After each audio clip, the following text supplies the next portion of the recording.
예수께서 또 말씀하여 이르시되 나는 세상의 빛이니 나를 따르는 자는 어둠에 다니지 아니하고 생명의 빛을 얻으리라.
하나님께서 그를 사망의 고통에서 풀어 살리셨으니 이제는 그와 사망에 내어 주실 수 없으리라.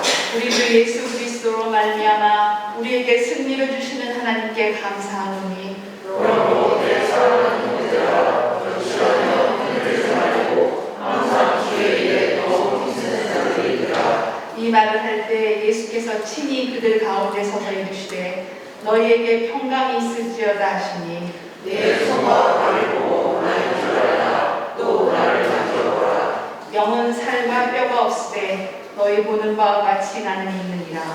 그러나 이제 그리스도 속에서 죽는 자 가운데서 다시 살아나사 잠자는 자들의 열매가 되셨도다. 예수께서 이르시되 나는 부활이요 생명이니 나를 믿는 자는 죽어도 살겠고 무릇 살아서 나를 믿는 자는 영원히 죽지 아니하리니 이것을 내가 믿느냐. 이르되 주여 그러하리라. 주는 그리스도시요 세상에 오시는 하나님의 아들이신 줄 내가 믿나이다. 아멘. 이제 김혜순 로제타 선교사님께서 나오셔서 대표 기도하신 후 그레이스 콰이어의 특별 찬양 부활하신 구세주가 이어지겠습니다.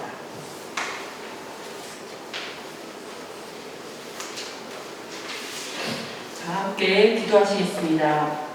사랑과 은혜가 풍성하신 하나님 아버지, 아름다운 꽃과 푸르른 산천 초목들이 하나님의 신묘한 창조를 드러내고 있는 아름다운 봄을 주신 은혜를 감사합니다. 지난 3년간의 전 세계가 코비드 팬데믹을 결국 이겨내게 인도해 주신 하나님 은혜 참으로 감사드립니다. 제 가운데 죽을 수밖에 없는 저희들을 구원하시려고 독생자 예수님을 십자가에 못 박히게 하신 하나님의 한없는 사랑 감사합니다. 죽기까지 순종하시고 죽음을 이기시고 부활하신 예수 그리스도의 놀라운 사랑 또한 감사합니다. 놀라운 주님의 구속하심에 늘 감동하면서도 시험에 넘어지고 죄에 얽매여 있는 저희들을 불쌍히 여겨주시고 날마다 부활의 감격으로 살아나갈 수 있도록 도와주세요. 보구여관을 잇는 이화의료원의 아름다운 의료 선교 사명을 잘 감당해낼 수 있도록 한마음 도와주시기 바랍니다. 의료원의 경영진, 의무부, 간호부, 사무부 전 교직원이 의료원의 한우들을 한마음으로 섬기고 진료하는데 신실할 뿐 아니라 치료받는 환자들에게 예수님의 한없는 사랑을 전할 수 있는 선교의 사명을 잘 감당할 수 있도록 도와주세요. 주님, 방주교회에서 밤낮으로 눈물로 간구하고 있는 한우와 가족들의 기도를 들어주시고 회복과 치유의 기적을 경험하며 고난을 통하여 주님께 더욱 가까이 할 수 있는 은혜를 허락해 주시기 기도합니다. 오늘 부활절 예배를 통하여 예수님의 부활과 기쁨과 은혜를 넘치게 해주시기를 바라며 모든 말씀 예수 그리스도 이름으로 간절히 기도합니다. 아멘.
오늘의 성경 말씀은 요한복음 20장 11, 15, 16절입니다. 다 함께 한 목소리로 봉독하겠습니다. 마리아는 무덤 밖에 서서 울고 있더니 예수께서 이르시되 여자여 어찌하여 울며 누구를 찾느냐 하시니 마리아는 그가 음산직인 줄 알고 이르되 주여 당신이 옮겼거든 어디 두었는지 내게 이르소서 그리하면 내가 가져가리이다. 예수께서 나가야 하시거늘 마리아가 돌이켜 이름이 말로 라보니 하니 이는 선생님이라 말이다. 아멘. 이제 장윤재 원목실장님께서 나오셔서 내가 주를 보았다 라는 제목으로 귀한 말씀 전해주시겠습니다.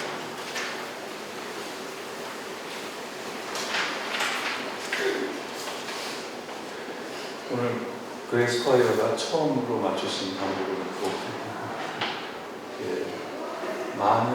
많지 않으신데도 이렇게 천사와 같은 노래를 들으셔서 정말 혹시 음악대학에서 오셨나 싶었더니 우리 오늘 그레이스 콰이어입니다. 정말 은혜 받았습니다. 감사합니다.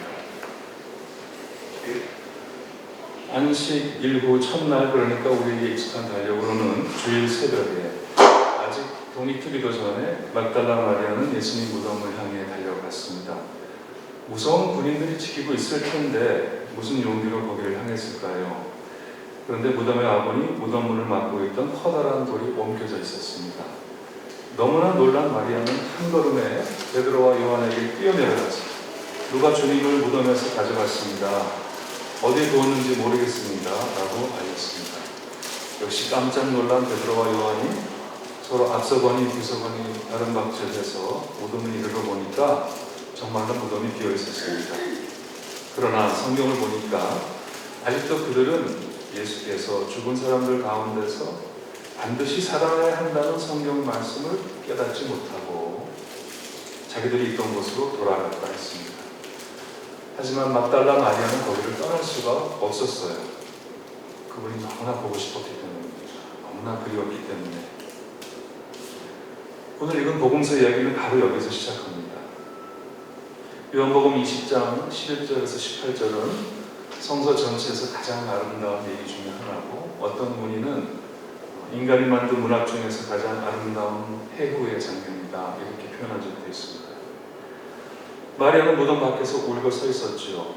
울다가 또 울다가 몸을 굽혀 들여다보니까 흰옷 입은 천사들이 앉아 있었습니다. 여자가 왜 우느냐? 천사들이 물었습니다. 눈물이 빗물처럼 흐르는 마리아는 그들을 알아보지 못하고 누가 우리 짐을 가져갔습니다.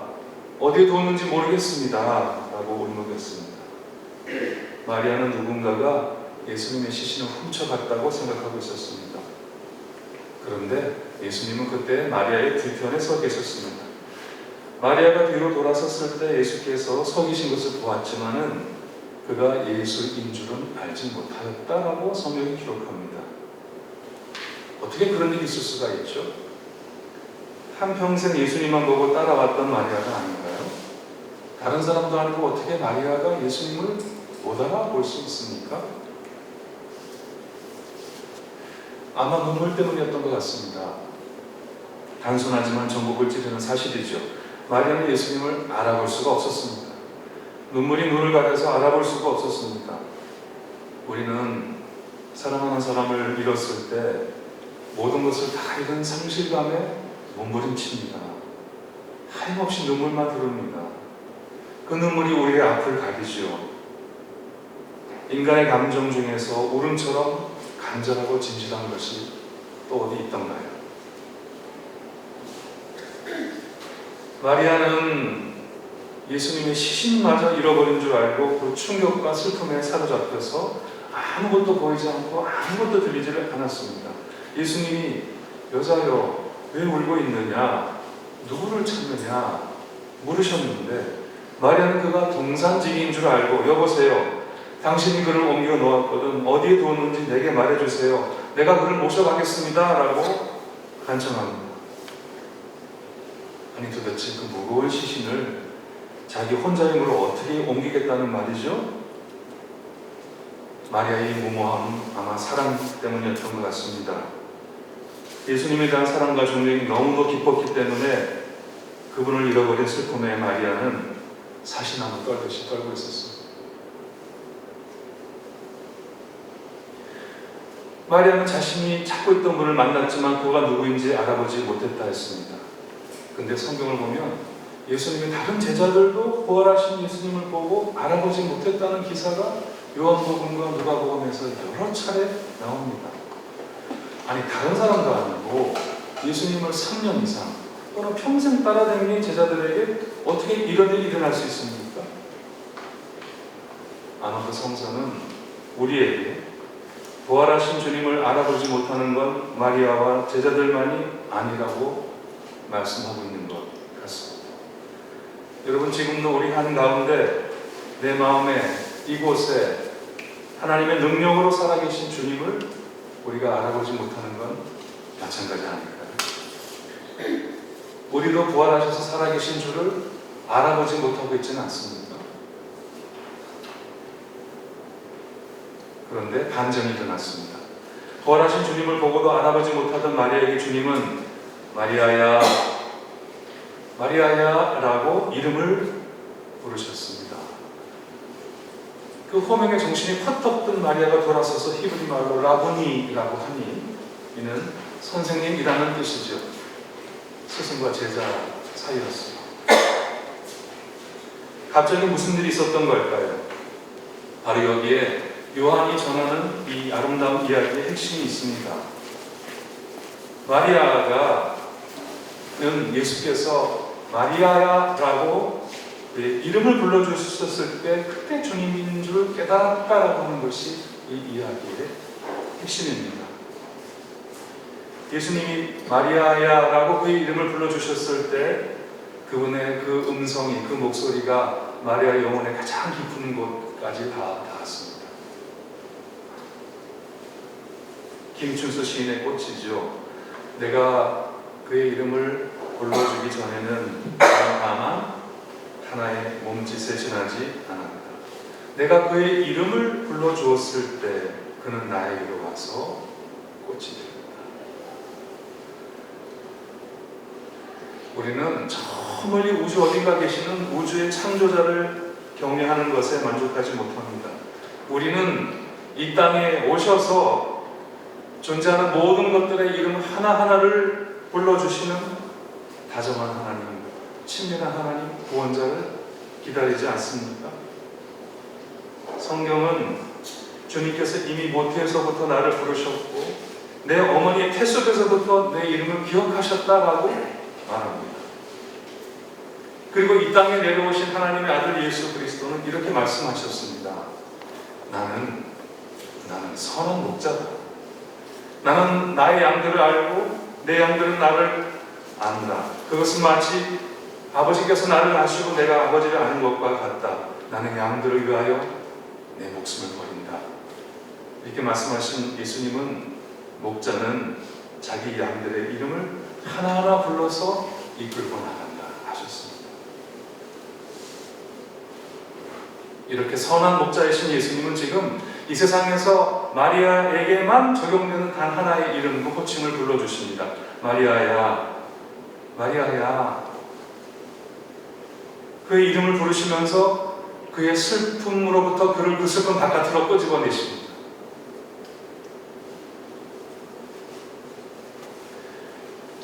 미국의 철학자 제임스 볼드윈이 쓴 책 가운데는 Nobody Knows My Name 이라는 이런 책 제목이 있습니다. 흑인인들이 백인 주류 사회에서 겪는 고통을 담은 책인데 그들의 슬픔은 이름이 없는 게 아니라 아무도 자기 이름을 부르지 않는다는 데 있습니다. 여러분 아무도 내 이름을 불러주지 않으면 나는 그 공동체 바깥으로 밀려나가게 됩니다. 하지만 내 이름이 불려지고 알려지면 나는 그 안에 속하죠. 한 가족이 되죠.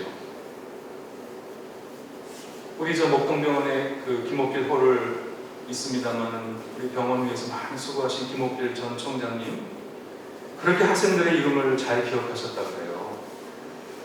지나가다 불시에 누구야? 불러버리면 이 학생은 너무 깜짝 놀라갖고 아니 총장님이 어떻게 내 이름을 아시지? 그래갖고 하늘로 날아갈 듯한 기분이었다고 합니다.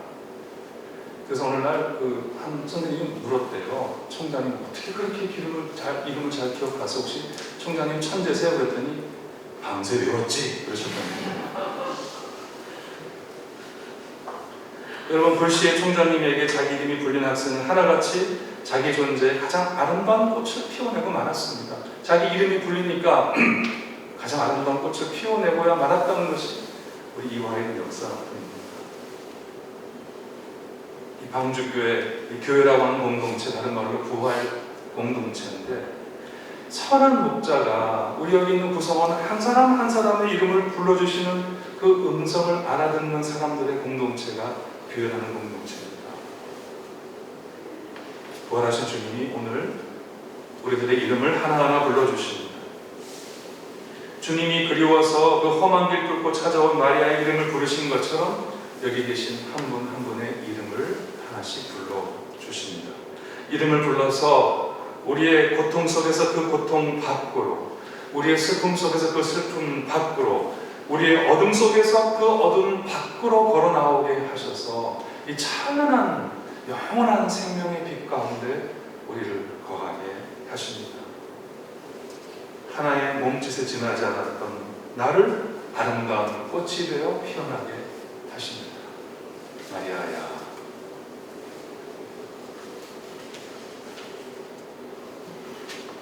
빈 무덤 앞에서 자기 이름을 불러주시는 주님 만난 마리아는 드디어 부활을 깨닫고 한 걸음에 밑으로 뛰어내려가서 자기 있는 곳으로 돌아간 제자들에게 외칩니다.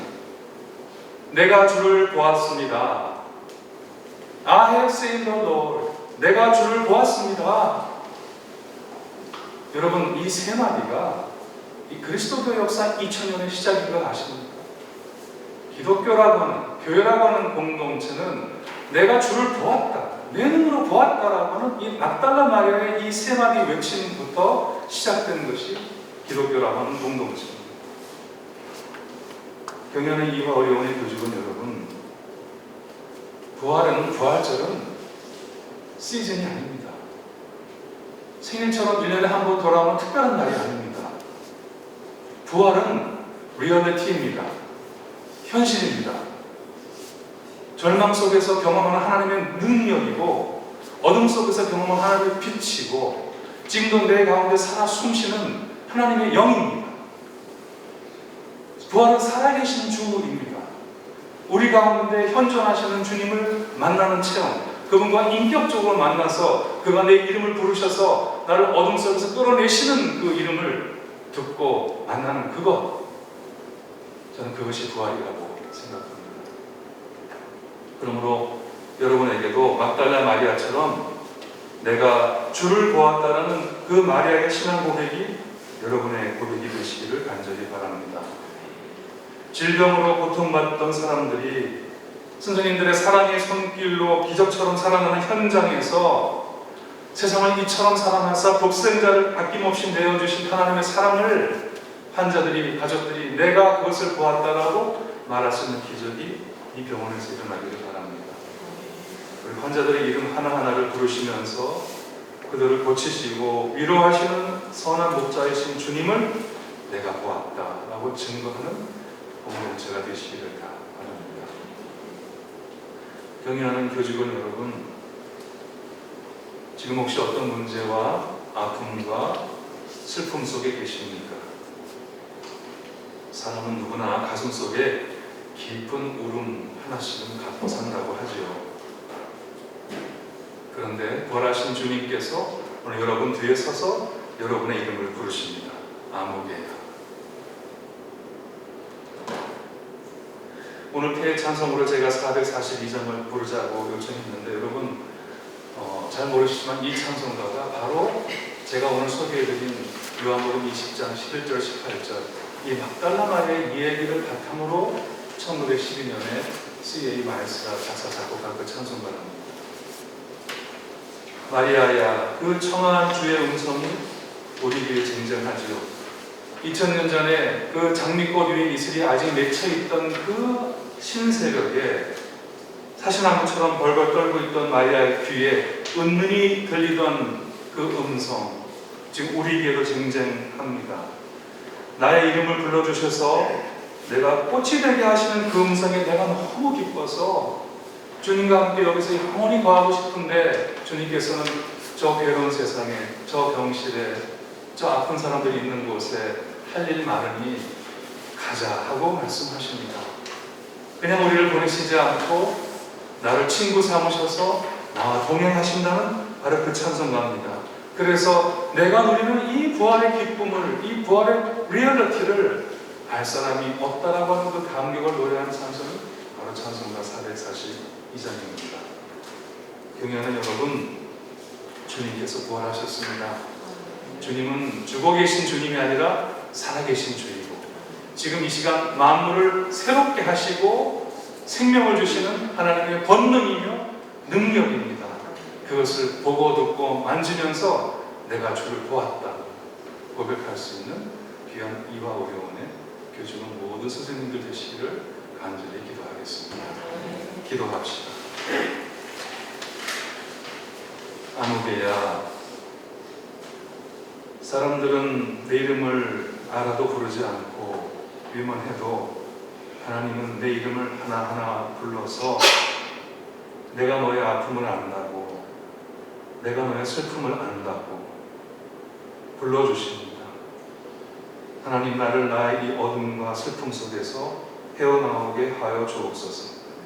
당신의 빛 가운데 거하면서 이 기쁨과 감격을 질병으로 고통받는 모든 사람들과 나누는 그런 아름다운 꽃으로 살아가도록 인도하여 주시옵소서. 예수님의 이름으로 기도드리옵나이다. 아멘.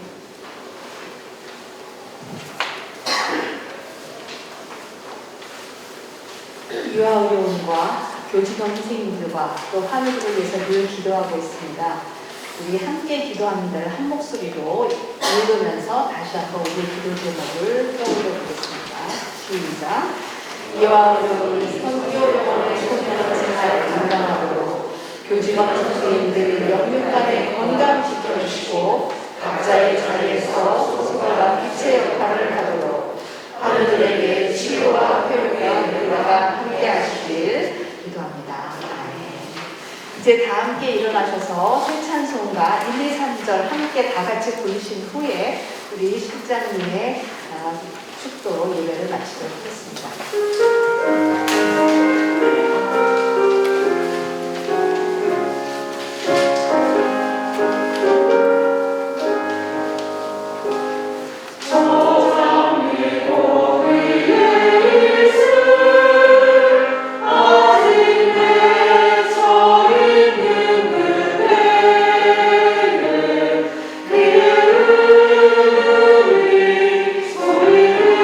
Amen.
언제나 나와 동행하셔서 나를 친구 삼으시고 이 기쁨을 가지고 세상을 살게 하시는 부활하신 우리 주 예수 그리스도의 은혜와 하나뿐인 독생자를 아낌없이 내어주심으로 우리에 대한 당신의 사랑을 확증하신 하나님의 극진하신 사랑과 이 은혜와 이 사랑으로 우리를 깨우쳐 영원한 진리와 참 생명의 길을 가게 하시는 성령의 은사가 오늘 부활절 예배를 드리고 다시 한번 내가 주를 보았다 하는 체험을 가지고 저 괴로운 세상에 힘차게 나아가기를 다짐하는 이 자리에 모이신 모든 분들 위해 우리 이와 의료원 위에 양병원 위에 영원토록 함께해 주시옵기를 간절히 축원하옵나이다.